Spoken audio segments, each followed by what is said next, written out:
እነዚህን ህፃናት የመመልከት ሞራል የላቸው ቪዲዮ እንዲሰሩም አይጠበቅም ምክንያቱም ካድሬ ናቸው እነዚህ ህፃናት እናቶች አሏቸው ዛሬ ትግራይ ላይ እንዳወጣችሁት ቪዲዮ በእስልምና ግን አንድ ፈተዋ አለ አንድ ሰው በግን ወሲብ ቢያደርግ በጓም ደግሞ ሰው ብትወልድ የሚል ጥያቄ ተጠይቆ ነበር አዶናይ የመጀመሪያው አይደለም ይሄ ለስላሳ ጸባይ ይዞ ቲፒካል የብልጽግና ካድሬ በአንዳንድ በመካኒሳ አካባቢ በሌሎች አካባቢዎችም የትግራይ ተወላጅ የአማራ ተወላጅ እና ደግሞ ኤርትራውያን ተወላጅ እየታፈሱ ነበር ህዝባችን ሲያፈናቅል አዶናይ ቁጭ ብለ ካናዳ የኔ ቆንጆ ኑሪ የኔ ቆንጆ ምሳበላሽ የኔ ቆንጆ ልምከርሽ ነው እንጂ ምትል የነበረው አንድ ቀን ለትግራይ የሚጠቅም ስራ ሰርታታለህ ሰላም ጤና ይስጥልኝ እንዴት አደራችሁ እንዴት ዋላችሁ እንዴት አመሻችሁ አምላክ አበው ቅዱስ እግዚአብሔር ስሙ ዛሬም ዘወትርም የተመሰገነና የተወደሰ ይሁን በወቅታዊ ጉዳዮቻችን ተመልሰን መተናል በተለይ የትግራይ ጉዳይ በሰፊው የምንመለከተውና እኔም በተቻለ መጠን አቋሜን ባስቀምጥ ስለወደድኩኝ እሱ ላይ የምናነሳው ሐሳብ አለ ሌላም የአህዛቡም ጉዳይ አለ ወንድማችን እፎይ አንስቶታል ለማንኛውም ከዚህ እንጀምር መሰረት ሚዲያ የወንድማችን ዶክተር ሀብታሙን ጉዳይ የኛ ሰንበት ትምህርት ቤት ነው የድሬዳዋ አንቀጸ ብርሃን ሰንበት ቤት ሆተ ሰማይ ላይ ማለት ነው የቅድስት ድንግል ማርያም ሰንበት ትምህርት ቤት ፍሬ የሆነ ወንድማችን ሀብታሙን እንግዲህ አሁን ላይ በአሰቃቂ ሁኔታ ውስጥ በመጸዳጃ ቤት ውስጥ አስረውት እንዳሉ ነው የሰማነው በአንድ ሜትር በ80 ሴንቲሜትር የሆነ በጣም ትንሽዬ ክፍል ውስጥ ታስሮ እንዳለ የሰማነው መጸዳጃ ቤት እንኳን መሄድ እንዳይፈቀድለት ተደርጎ ወንድማችን እያሰቃዩት ይገኛል ይሄ ሁሉ የሆነው ለምንድነው ድሬዳዋ ላይ በግል እጩ ተወዳዳሪ ሆኖ በመቅረቡና ቻሌንጅ ስላደረጋቸው ነው ማናሽ ላይ መጨረሻ ላይ ጭምር አልወዳደርም ብሎ በቃኝ ብሎም ጭምር አቁሞ ነበረ ነገር ግን መንግስት እንደፈለገው ስሜቱ ስላደረካለት አሁን በእስር እያንገላቱት እያሰቃዩት ይገኛል ሌላኛው ጉዳይ የምታስታውሱ ከሆነ አንድ ጉዳይ አንስተን ነበረ ትግራይ ላይ አንድ ኡስታዝ ወሽ ምንድነው ኡስታዝ የነበረ ሰው ግን ቆባችን ለብሶ የሰና አገልጋይ እንደነበር አድርጎ ሲናገር የነበረ ታስታውሰው የነበረ ይህ ሰው ማለት ነው ተመልሶ ታዲያ ሰልም ያለሁኝ ብሎ መስቀሌን አስቀምጫለሁኝ ብሎ አይተነው ነበረ አሁን ላይ ደግሞ በአዲስ መልክ ሌላ ስራ ጀምሯል መሰለኝ በእንዲህ አይነት እንቅስቃሴዎች እያየር ነው ያለ ነው ይህ ሰው እንግዲህ ነው የምታስታውሱት ቆሞስ ነኝ ያለ ሲባርክ ምን ሲል መስቀል ሲያሳልም ቅዳሴ መሃል ላይ ሲገኝ የምናስታውሰው የነበረ ሰው ነው አሁን ላይ ግን ሰልም ያለሁኝ ብሎ ነበር አሁን ከእስልምናው ደግሞ እንደው ወጣ ብሎ መሰለኝ አላቅም ጃምቦም ጭምር መያዝ ጀምሯል ስለዚህ አሁን ላይ ሃይማኖት ከእምነት ወደ እምነት መሸጋገር መውጣት መግባት እንደ ቢዝነስ አይዲያ እየታየ ይመስለኛል ኢንቫይት ተደረጋለህ ከዛ በኋላ ቲክቶክ ላይ ጊፍት ሰጣል ተመልሰህ ወደ ሌላ ስራ ትገባለህ ወይ ደግሞ ግማሾች ይመጡና ይጀነጅሩሃል ወደኛ ጋር ገቡልን የሚል እንቅስቃሴ ስለሚታይ ብዙ ጊዜ ላይ ስለዚህ ትራንዛክሽን ነው ይሆን ያለው ከአንድ ሃይማኖት ወደ አንድ ሃይማኖት መዛወር በግጥ አንድ ሃይማኖት ያለው ከአንድ ሃይማኖት መውጣት መንፈቅ ወደ ክህደት መመላለስ እንደ ገቢ ምንጭ ጭምር እየታየ ያለ ይመስለኛልና እንግዲህ አሁን ደግሞ ከእስልምና ወጥቶ ወደ ጃምቦ ተመልሷል ማለት ነው አንድ ወንድማችን እፎይ ያነሳው ሐሳብ አለ በጣም ክሪቲካል ነው ማለት ነው ሙስሊሞች እንዴት እንደሚያስቡ ጭምር ጥሩ አድርጎ ስለሚናገር ይሄ ሐሳብ በደምብ ሰው በእስልምና ግን አንድ ፈተዋ አለ አንድ ሰው በግን ወሲብ ቢያደርግ በጓም ደግሞ ሰው ብትወልድ የሚል ጥያቄ ተጠይቆ ነበር ለማስተውሩ በግ ወሲብ አደረገ አንድ ሼክ አንድ ሰው አንድ ሙስሊም በግ ወሲብ አደረገ በጓም ሰው ወለደች ያ በግ ከበግ የተወለደው ሰውዬ ማሰገድ ይችላል አይችልም የሚል ጥያቄ አለ ማሰገድ ይችላል አይችልም ማሰገድ ማለት ጸሎት ሰዓት ላይ ከፊት ሆኖ የሚመራቸው ማለት ነው በእስልምና እናቱ በግ ነች ለጥያቄው መልስ ማሰገድ ይችላል ምክንያቱም አባቱ ሰው ነውና ያ በግስ ለኢድ ታርዶ ሊበላ ይችላል ያ ሰውዬ ሲባል አዎ ታርዶ ሊበላ ይችላል ምክንያቱም በእናቱ በግ ነውና የግል አስተምሯል እንደዚህ አይነት አስተምሮት ውስጥ ሆናችሁ አሁን በአባቱ ሰው ስለሆነ ሰላት ማሰገድ ይችላል በእናቱ በግ ስለሆነ ታርዶ ሊበላ ይችላል ለኢድ ከዛንዛር እስልምና አስተምሮ ያለ እና ሜቢ ግልጽ ይሆናል፣ ግልጽ ይመስለኛል። የምጨምሩት ካለ ትንሽ ጨምሩ። ይብቃ። በደንብ ከተረዳችሁት ሀሳቡን አንድ ሰው በጣም ነውራቸው ምላሽ ላይ ትምህርታዊ ጭምር ይሰጡታል። ፈትዋ አላቸው ለእነዚህ አይነት ጉዳይ ላይ ጥያቄ ተጠይቀው ምላሽ ይሰጣል። አንድ ሰው ከበጋ ቢገናኝ በጓም ሰው ብትወልድ፣ ስለዚህ ያንን ሰው ምን እናደርገዋለን የሚል ጥያቄ ነው ሲጀመር። ክልክል ነው ክልክል አይደለም ጥያቄው። ይፈቀዳል አይፈቀድም አይደለም ጥያቄው። ተወለደ ሰው ያን ደግሞ አልፎ ተፈቅዶላቸው ሰው ተወለደ አሉ። ስለዚህ ያ ሰው በሰላት ሰዓት ላይ ከፊት ሆኖ ሊመራን ይችላሉ ሲባል አዎ ሰው እንደመሆን ይመራቸዋል። ደግሞ ለአረፋ ሰዓት ደግሞ ያንን ሰው እንረዳውና እንብላው ይባል ሲባል አዎ ይቻላል፣ በእናቱ በግ ስለሆነ ለበዓላችሁ ያንን ሰው አርዳችሁ መብላት ትችላላችሁ ብለው ምላሽ ሰጥተዋል ሙስሊሞች። አሁን እነኚህ ናቸው ስለ ሰብአዊነት፣ ስለ ግፍ፣ ስለ ንጹሐን ሞት የምትነግሯቸውና እየተረካቸው ያላችሁ ለእነዚህ አይነት ሰዎች ነው። በጣም ያሳዝናል። ፈትዋው አለ፣ አስፈላጊ ከሆነ ሌላ ጊዜ ላይ ሼር እናደርጋቸዋለን። ወደ አዶናይ ጉዳይ እንምጣ። እነዚህ ወጣቶች ውጊያ መግባት አለባቸው ብዬ አላስብም፣ አላምንም። በዚህ ዘመን ውጊያ ወደኋላ እንጂ ወደፊት ሊወስደን አይችልም። ዛሬ እውነትን እናጋልጣለን። የአብይ አህመድ አምፖል ስር የተደበቁ እነዚህን ሁለት ካድሬዎችን፣ ሲቪል ካድሬዎችን ማጋለጥ ያስፈልጋል። ብሩክ ኒውስ እና አዶናይ የተባሉ ሁለት ሲቪል ካድሬዎች እነዚህን ህፃናት የመመልከት ሞራል የላቸው። ቪዲዮ እንዲሰሩም አይጠበቅም፣ ምክንያቱም ካድሬ ናቸው። እነዚህ ህፃናት እናቶች አሏቸው። ዛሬ ትግራይ ላይ እንዳወጣችሁት ቪዲዮ እናቶቻቸው ልጆቻችንን አትውሰዱ እያሉ መከላከያ ያነቀ የአማራ ክልል የኦሮሚያ ክልል ጦርነት ላይ የሚማግዳቸው የ13 እና የ14 ዓመት ህፃን ልጆች እነዚህን ይመስላሉ። ስለ እነዚህ ልጆች አንድ ቀን ቪዲዮ ሰርቶ ያውቁ። አንድ ቀን የአድር ባይነት ጥግ ትግራይ ውስጥ መምህራን ከአራት ወር ከአምስት ወር በላይ ደሞዝ ሳይከፈላቸው ቀርቶ ትምህርት እንደቆመ አይነግሯችሁም። ትግራይ ውስጥ ነዳጅ እንደማይገባ፣ ባንክ ቤት ክፍት እንዳልሆነ፣ ሸቀጣሸቀጥ ዋጋ ጣራ መንካቱን ከሁለት ሳምንት በፊት የትግራይ ኃይሎች ላይ የአብይ አህመድ ድሮን መዝነቡን አይነግሯችሁም። ብታው ነገ አብይ አህመድ ትግራይ ላይ ለሚከፍተው ጦርነት የፕሮፓጋንዳ መደላደል ይሰራል። እነማ? እነዚሁ ሲቪል ካድሬዎች፣ አብይ አህመድ የማይከፍላቸው ካድሬዎች፣ ከዚህ በላይ ማሰብ የማይችሉ ካድሬዎች፣ ሞት ያስተማረውን የትግራይ ወጣት ጦርነት ምን ማለት እንደሆነ ጠንቅቆ የሚያውቀውን የትግራይ ወጣት ስለ ሞት አስፈሪነት ሊነግሩት ይመጣሉ። አዶናይ የተባለ ካድሬ የአብይ አህመድን ድሮን ቢጨፈጭፉን የትግራይ እናት የትግራይ ወጣት ሳይመለከት ቀርቶ አንድ ወር በኋላ የሞቲቬሽናል ስፒከር ለመሆን ትግራይ ላይ ለመሄድ ቀጠሮ ይዤ ነበር ምናምን ብሎ ሲቀባጠር ትሰሙታላችሁ። መጀመሪያ 16 ሚሊዮን ብር ለትግራይ እናቶች ብለ የሰበሰብከውን ገንዘብ ለአብይ አህመድ ባንክ ውስጥ ካስገባ በኋላ ስለ ትግራይ እናቶች ማውራት አትችልም። ያ ገንዘብ የደረሰ ሞት ያስተማረውን የትግራይ ወጣት የልጆቿ ሞት ያስተማራትን የትግራይ እናት ስለ ጦርነት አስከፊነት ሄደህ የምትሰብከው አንተ ማነህ ነው የምልህ። አብይ አህመድን በፕሮፓጋንዳ የምታግዙ ልጆች ነገ ፋኖ ኦላ ቲፒኤልኤፍ ምናምን ቢመጡ ከዚህ በተሻለ እንደማታስበው አውቃለሁ። ስራችሁ ይሄ ነው። ነገር ግን ቢያንስ በጥቂቱ እንኳን ከህዝብ ጋር ወግኑ። አብይ አህመድን የሚሰራውን ጭፍጨፋ አንድ ቀን ያላወገዛችሁ ሰዎች በካድሬዎቹ በኢቢሲ ያልቻለውን ስራ በእናንተ እያሰራ እንደሆነ ይሄን ዶማ ጭንቅላታችሁን ተጠቅመው እያሰራ እንደሆነ ራሱ እንዴት መገመት ይከብዳችኋል? ማፈሪያዎች። ሌሎችም ቪዲዮዎች አሉ፣ አጠራጥር ለማየት እንሞክራለን። የምናስተረዘመው ቪዲዮ ያለው ዛሬ በጣም አሁን ላይ በደንብ እየተረዳሁትኝ ያለው ነገር ትግራይ ላይ ብዙ ነገሮች ተቋርጠዋል። ደሞዝ መምህራን የላቸውም። ከዚህ በፊት ማቅረብ የነበር መምህራን ደሞዝ ይከፈላቸው ለምንድን ነው የሚለውን ነገር አንስቼው ነበር። ስለዚህ ደሞዝ የላቸውም። ትራንስፖርት እየተጓጓዘ አይደለም።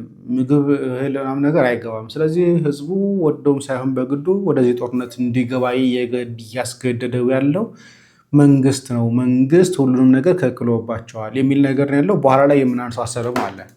እነ አዶናይ የአብይ ተጋሩ እኔ አብይ አህመድ ትግራይን ሲጨፈጨፍ፣ ትግራይ አዋይን ሲገድል፣ ሲያስር፣ ንብረቱን ሲዘርፍ፣ ህዝባችንን ሲያፈናቅል አዶናይ ቁጭ ብለህ ካናዳ የኔ ቆንጆ ኑሪ፣ የኔ ቆንጆ ምሳበላሽ፣ የኔ ቆንጆ ልምክርሽ ነው እንጂ የምትል የነበረው አንድ ቀን ለትግራይ የሚጠቅም ስራ ሰርታ አታውቅም። እድሜ ልክ ኢትዮጵያ እስክትገባ ድረስ ከገብተህም የጠቀምከው ነገር የለም፣ የሰራኸውም ነገር የለም።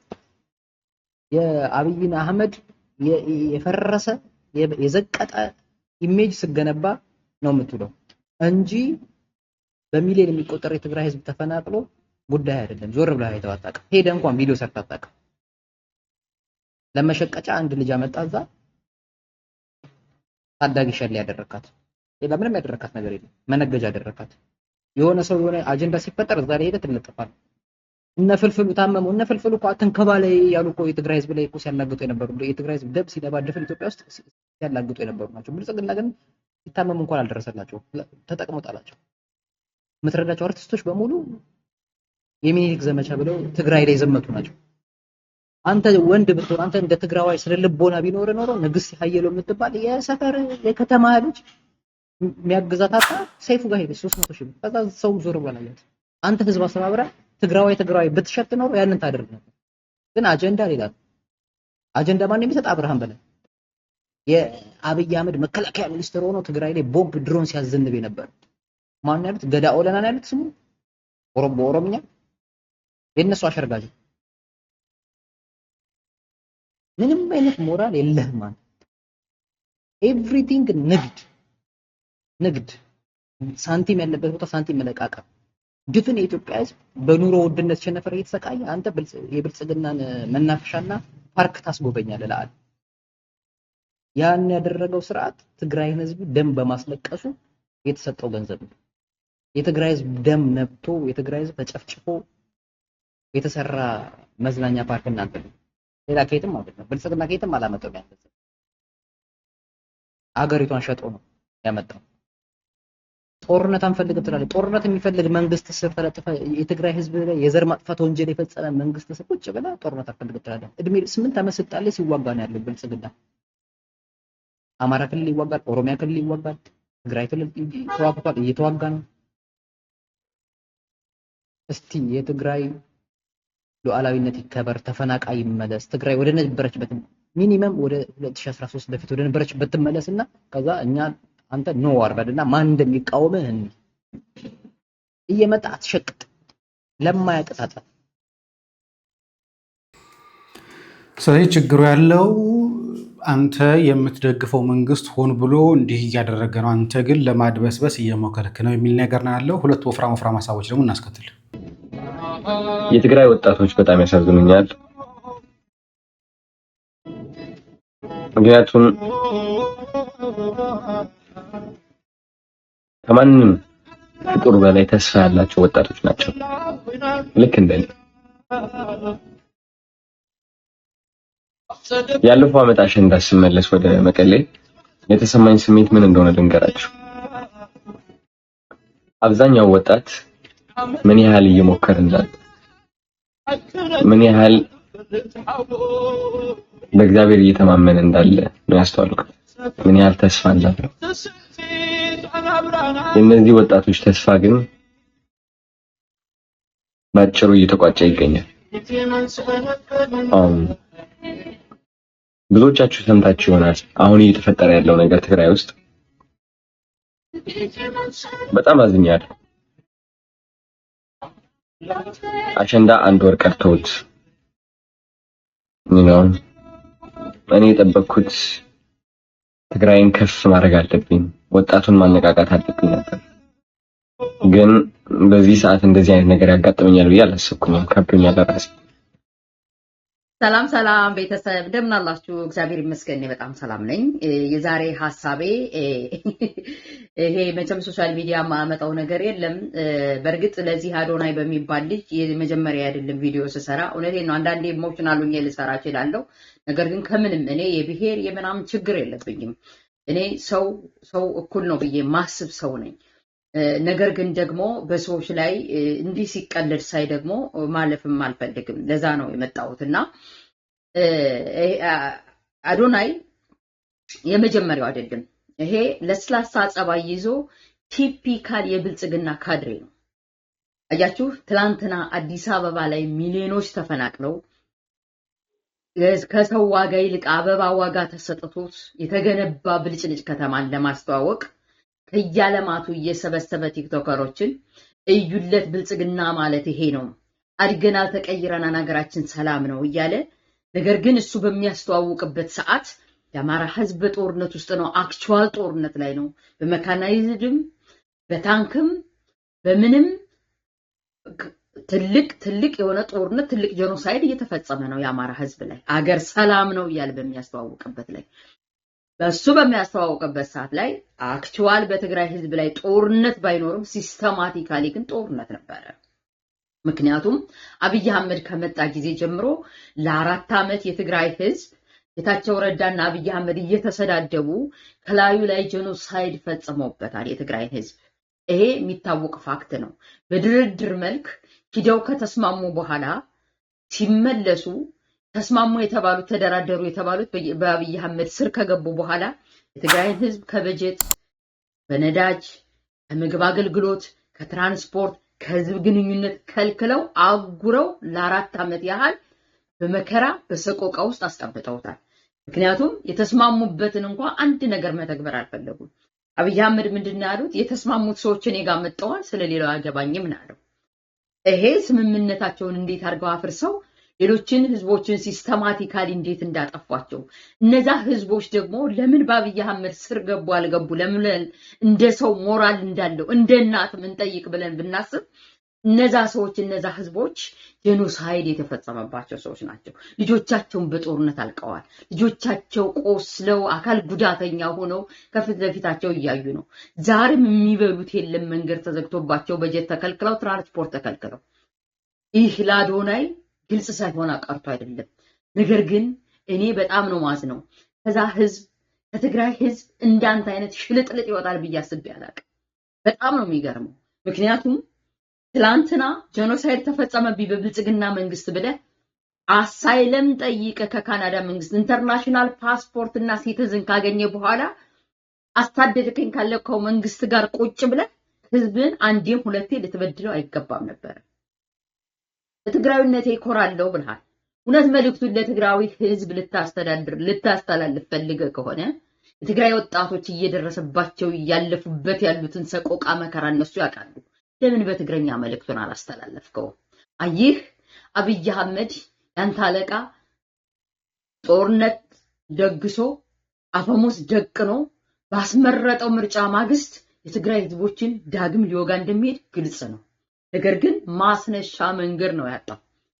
ማስነሻ መንገድ አጥቷል። እንደ ትናንትናው ሰሜን ህዝብ ተወጋ ብሎ ህዝብን አነቃንቆ የሀገራዊ ስሜት ይዞ ህገ መንግስትን ወይም ህግን ላስከብር ነው ብሎ የሚሄድበት ትሬንድ የለም። ትናንት የተጭበረበረው ህዝብ ዛሬ አይጭበረበርም። እውነታው ገብቶናል። በተለይ ለኛ ለአማራ ልጆች እውነታው ልናቃለን። ምክንያቱም አይደለም በትግራይ ህዝብ ተገፋው ብሎ ትናንትና ባሰበው ነውና አማራ ህዝብ ተቀብሎ ጃኑ አልብሶ የመረጠውን ህዝብ ተመልሶ ሲወጋ ይሁንታ የሌለው ከሃዲ መሆኑን እናቃለን፣ ጠንቀቀን እናቃለን። ነገር ግን በዚህ ሁሉ ድብድብ ውስጥ አክተሮቹ ጌታቸው ረዳና አብይ አህመድ ናቸው። ምክንያቱም ጌታቸው ረዳ በዓለም አደባባይ አልጀዚራ ላይ ገብቶ ቀርቦ እንዳስረዳው የትግራይ ህዝብ ላይ ጄኖሳይድ እንደተፈጸመ ያውቃል። የጄኖሳይዱን ጦርነት የመራው ጌታቸው ረዳና ራሱ አብይ አህመድ መሆኑን መስክሯል። በሁለተኛ ደረጃ ከጦርነት ማግስት ሐሳቤና ቃሌን ከድርድር በኋላ ቀይሬያለሁ ብሎ ሲመጣ ይህን ጄኖሳይድ የፈጸመው የአማራ ህዝብ ነው ብሎ እንደገና ደግሞ በተናገረው ንግግር ሂሳብ አወራርዳለሁ ብሎ አብይ አህመድን አስተባብሮ ዛሬም አማራ ክልል ላይ እየተደረገ ያለ ጦርነት የጌታቸው ረዳና የአብይ አህመድ ጦርነት እንደሆነ እናውቃለን። ነገር ግን የትግራይ ህዝቦች የትግራይ ሰዎች አልፎላቸዋል ማለት ግን አይደለም። ከምን ጊዜውም በላይ ጦርነት ድምጽ ባይሰሙም ሲስተማቲካሊ ግን ህዝቦች እንዲያልቁ እየተደረገ ምግብ ተከልክለው በጀት ተከልክለው ወክልና ሳይኖራቸው ደሞዝ በሌላቸው ምን ሰርተው እንዲበሉ ተፈልጎ ነው? እኮ የሰርቫይቫል ጉዳይ ነው። አንተ በምትለው በድሎት መልክ እየሄዱ እንዳልሆኑ በመከራ ውስጥ ያለነው እኛ የአማራ ልጆች በምን ውስጥ እያለፉ እንደሆነ እናውቃለን። አንተ ግን ትናንትም በድልሃቸው አሳይለም ተጠቀብለ ኢንተርናሽናል ሲቲዝን አግኝተ ፓስፖርት ካገኘ በኋላ ለነዛ ለተበደሉት ህዝቦች ጄኖሳይድ ለተፈጸመባቸው ጌታቸው ረዳ መጥቶ ለመሰከረላቸው እናቶች ፍትህ ላሰጥ አይደለም ያልከው። ዛሬም መጥተ አሸንዳ ነበር። የትግራይ ወጣቶች እኮ ካሸንዳ በላይ ነው የገጠማቸው መከራ። የአማራ ህዝቦች እኮ የገጠማቸው ካሸንዳ በላይ ነው። እንደገና መልእክቱን እውነት ተበድለዋል ላሉት እንዲሰሙ ለምን በሚሰሙት ቋንቋ ማስተላለፍ አልፈለክም? ይህ ዛሬም የምታነሳሳው የምትቀሰቀስበት ጦርነት የምታስጀምርበት ምናልባትም የሰሊጥ ፖለቲካ ተከታዮች ምናልባትም ከአብይ አህመድ ጋር ከትግራይ ጋር ድርድር ሲያደርግ በመንዳ ተነጥለው የሄዱት ተከትለው መጥተው አብረው ይወጉኛል ብለህ አስበህ ይሆናል። እሱ እንደማይሆን መነኝ አይሆንም። ለውጡም የተለየ ነው፣ ጦርነቱም የተለየ ነው የሚሆነው። ይህን ስል ጦርነት እየደገፍ እያበረታታው የሚደረገው አፈሳን እያበረታታው ግን አይደለም። ጦርነት ይቁም እያለን ያለ ነው። ጦርነቱን ግን እያካሄደ ያለው አብይ አህመድ አድርጎ በሌሎች ፕሮጀክሽን ስለሚያካሄድ ሌሎችን ስለሚያሳብብ ነው። አክቹአሊ የትግራይ ህዝብ መከራ የአማራ ህዝብ መከራ የሚመነጨው ከ4 ኪሎ ከአብይ አህመድ ነው። ዛሬ አክተሩን ጌታቸው ረዳም አክተሩ አለ። ምክንያቱም ባለም አደባባይ የተናገረው ክሎዝ ፍሬንድ ነው አብይ አህመድ ብሏል። ከጦርነት በፊትም ከጦርነት በኋላ ታዲያ የጦርነት ጊዜ ስለምንድነው ሲሉ ያን ጊዜማ ያው እየተፋተርነ ነበር አለ። አክቲንግ ነበር። ዛሬ ግን መጥታችሁ አንተ እነዚህ በሞጋሳ የገባው እና አብርሃም በላይ እነ ጻድቃን ወይም ነጌታቸው ረዳ በላኩ ወገንክን እንደገና በማታቀው ፖለቲካ ገብተህ መንዘባዘብ መበሳበስ አልነበረብም። ግን አታቀም ይባል በጣም ተሰስተን አሁንም ቢሆን መልእክቱን ልታስተላልፍላቸው ተበደሉ ላልካቸው ወገኖች ከፈለክ በሚሰሙ ቋንቋ አስተላልፍ። አሁን ይህን መልእክት የምትናገር ቀድም እንዳልኩ ምታነሳሳው ማህበረሰብ ስላለ ነው። እሱን የሚነሳሳል ማህበረሰብ የለም። ምክንያቱም ዛሬ የትግራይ ህዝቦች በደል እየገባን ነው። ምክንያቱም እኛም ትናንትና ባለፉበት በደል እያለፍን ስለሆነ እየተገፋ ስለሆነ ያማራ ልጅ እየተጨፈጨፈ ስለሆነ ጄኖሳይድ እየተፈጸመበት ስለሆነ አብይ አህመድ እስካለ ድረስ ጦርነት ነው፣ መቆሚያ የለውም። ይህን ደግሞ እቅዱ ፕላኑ ነው፣ አገርን መበታተን ነው። እንደናንተ አይነቶች ደግሞ ህዝብን እያዋጉ እያፋጁ እየበደሉ መክበር መታወቅ እውቅናህን ይዘህ ግን ያዝከው ሲቲዝን ግን ለነዛ ጄኖሳይድ ለተፈጸመባቸው ወገኖች ፍትህን ያሰጥ ነበር። አይደለም ለተወደድክበት ፕራውድ ሆንበታለሁ ላልከው ማህበረሰብ ሳይሆን ለምትናገርበት ቋንቋ ለአማራው ራሱ ትበቃ ነበር። ነገር ግን በጣም ክፉ ተንኮለኛ እስስት ነህ። እዚህ በላይ ብልህ ደስ ይለኝ ነበር። ከ10 ደቂቃ በላይ ስለማይወስድ ነው ቪዲዮ፣ ግን መጣበታለሁ። በዚህ መልክ አንተ ጦርነትን ልታወግዝ አትችልም። ካወገዝክ ሚልክህን አለቃህን ጌታቸው ረዳን ሚልኩን አብይ አህመድን አቁሙ በላቸው። ኢንተርናሽናል ፓስፖርት ያለ ሰው። ስለዚህ አንደኛው ጎን ይሄ ነው። ባለህ ኃላፊነት ባለህ ፓስፖርት በተለይ አንተ ጥገኝነት ጠይቀህ ጦርነትን ሸሽተህ ጥገኝነት ጠይቀህ ከመጣህ በኋላ ጦርነት ያለበት ቦታ ላይ ጦርነቱን እንዲቆም ማድረግ ሲገባህ ከመንግስት ጋር ባለ ቀረቤታ ተነጋግረህ መፍታት ሲገባህ ጭራሽ ተወቃሽ እያደረክ ያለው ሌላውን አካል ነው የሚል ነገር ነው ያለው። ኤድመንድ ደግሞ ትላንትና ያቀረቡት ማለት ነው እንዲህ ብሏል። ይሄ መልእክት ለትግራይ ወጣቶች ይመለከታል እና ለትግራይ ወጣቶች ነው ቀጥታ ይሄንን መልእክት ማስተላለፍ የምፈልገው። ሼር አድርጉልኝ። የትግራይ ወጣቶች በመሃል ከተማም ይሁን በትግራይ ያሉ አይኖ አንዳንዶች የቋንቋ ጥረት ምናልባት በአማርኛ በመናገሬ ላይ ሰሙኝ ይችላሉ። ምናልባት በሌላ ጊዜ በተቻለኝ መጠን በትግርኛ ለማስተላለፍ ሞክራለሁ እና የትግራይ ልጅ የሆነ አንድ ወጣት ከመሃል ከተማ ደውሎልኝ ነበር እና ምንድነው ያለኝ አንዳንድ በሶሻል ሚዲያ የትግራይ ወጣቶች ለምን ይታፈሳሉ በትግራይ ብለው ለኛ የተቆረቆሩ መስለው ሲናገሩ ሰምቻለሁ። እሱ እንዳለኝ ምንድነው ያለኝ መጀመሪያ እኮ እኛ ትግራይን ተውትና ማዕከል አዲስ አበባ ላይ እየታፈስን ምን ነው የታላችሁ በልልኝ ነው ያለኝ። የዛሬ ሳምንት ራሱ በአንዳንድ በመካኒሳ አካባቢ በሌሎች አካባቢዎችም የትግራይ ተወላጅ አማራ ተወላጅ እና ደግሞ ኤርትራውያን ተወላጅ እየታፈሱ ነበር። አብይ አህመድ ራሱ መንገድ ላይም እያፈሰ ሊስትሮ እያፈሰ ምን እያፈሰ ሚሊተሪ ካምፕ ይከታል። ማንም ሰው ማውራትም አይፈልግም። የትግራይ ተወላጅ እኮ በየትም ቦታ ሲሄድ ከዚህም በፊት እንደተባለው እስካሁን ድረስ ጁንታ እያለ የሚያሳድድ ስርዓት መንግስት ነው።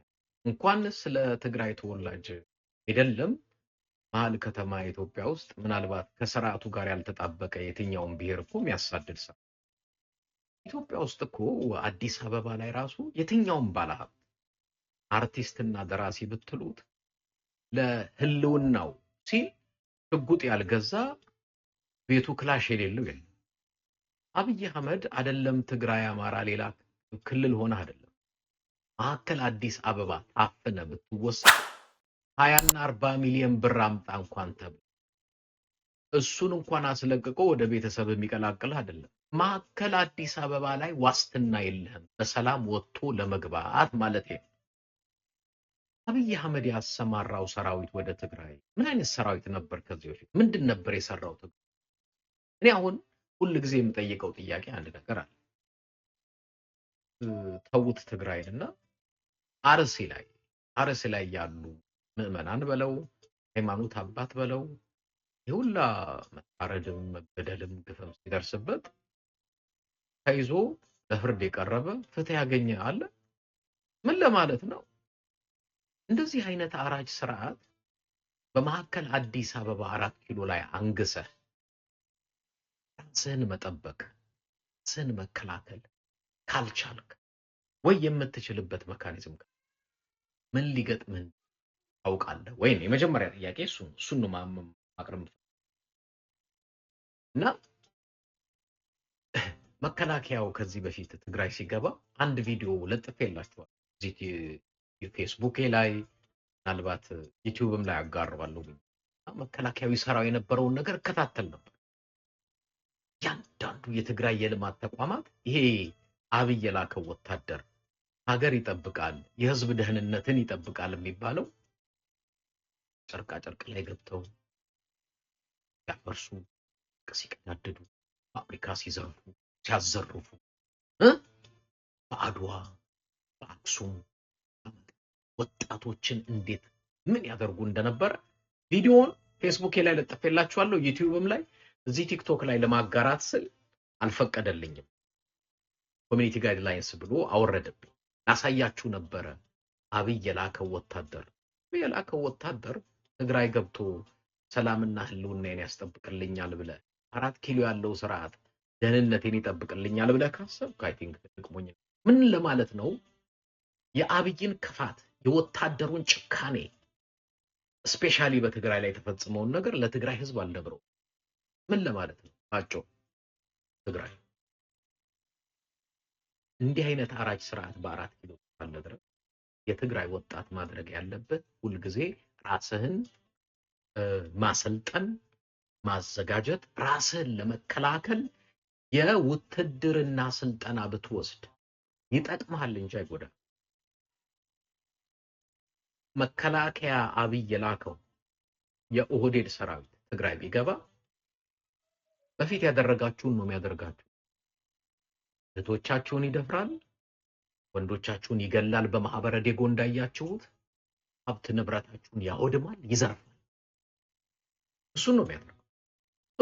እንዲህ አይነት አራጅ ስርዓትና ሰራዊት ተሰብስቦ ባለበት ትግራይ ውስጥ ወጣቶች ውትድርና ብትሰለጥኑ ለራሳችሁን ለመከላከል ይጠቅማችኋል እንጂ ምን ማይጎዳ ምንድነው ብላችሁ በአጭሩ ወታደራዊ ስልጠና ናሽናል ሰርቪስ ውሰዱ ነው።